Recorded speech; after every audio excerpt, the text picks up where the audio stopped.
তোমার কবর ধারে দাঁড়িয়ে কাঁদি আমি তোমার তরে।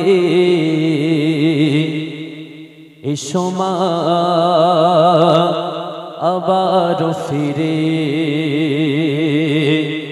এসো মা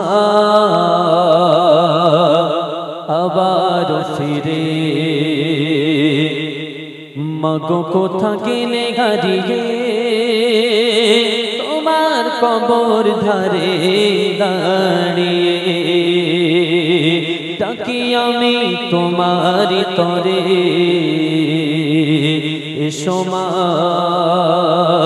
আবার ফিরে, এসো মা আবার ফিরে। আমার আপনার বাড়ির বাচ্চা দেখবেন যাদের দুনিয়াতে মা জননী বেঁচে আছে, দেখবেন যখন স্কুলে ছুটি হয়, দেখবেন বিশেষ করে ইংলিশ মিডিয়ামের স্কুল যেগুলো, সেইগুলোর স্কুলের দরওয়াজার কাছে গিয়ে দেখবেন ছুটি হওয়ার অপেক্ষায় মায়েরা বাপেরা তারা দাঁড়িয়ে থাকে। কেন? আমার বাচ্চা আসবে।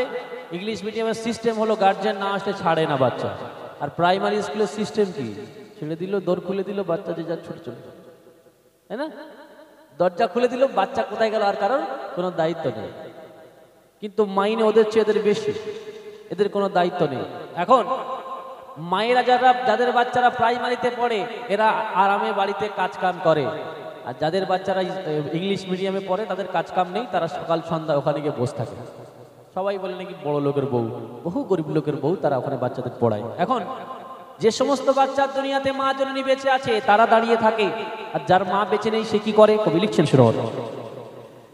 স্কুলে ছুটি গলে ঘরেতে ফিরি গো ঘরে, মাগো শুধু তুমি ছাড়া থাকে আর বাকিরা সবে। স্কুলে ছুটি গলে ঘরেতে ফিরি গো ঘরে, মাগো শুধু তুমি ছাড়া থাকে আর বাকিরা সবে। চোখ দিয়ে ঝরে পানি আসবে না তুমি জানি মা, বলবে না হাসি মুখে ছুটি হয়ে গেল রে সোনা।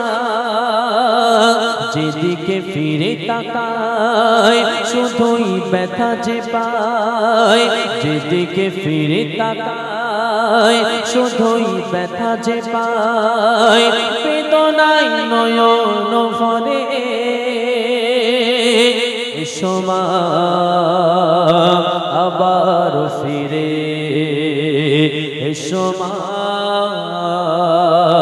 আবার ফিরে। তারপর দেখবেন আমাদের বাড়ির বাচ্চারা দেখবেন কোন জায়গায় যদি হোঁচট খেয়ে পড়ে যায়, যে জায়গায় লাগে মাথায় হোক পিঠে হোক ঘাড়ে হোক যেখানে লাগে বাচ্চা কান্নাকাটি শুরু করে দেয়। এখন মা হোক যে কেউ হোক গিয়ে যখন ওই জায়গায় দুটো থপথপিয়ে চড় মারে, মাটিতে লেগেছে পাথরে লেগেছে, সেই জায়গায় গিয়ে আপনি চড় মারবেন, লাগবে আপনারই হাতে উল্টে, কিন্তু সন্তান চুপ হয়ে যায়। কি করে চুপ হয়ে যায়? ও মনে করে আমার মা আমার যে লেগেছে ব্যথাটা পেয়েছি আমি, আমার মা তার প্রতিশোধ নিয়ে নিয়েছে, চুপ করে যায়। কিন্তু যারা এতিম বাচ্চা তাদের ক্ষেত্রে এমনটা হয় না।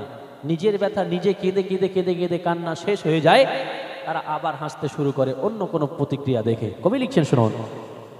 কখনো পড়ে গিয়ে পায়েতে ব্যথা পেলে মা তাড়াতাড়ি ছুটে এসে কোলে নিয়ে খেতে বসো মা। কখনো পড়ে গিয়ে পায়েতে ব্যথা পেলে মা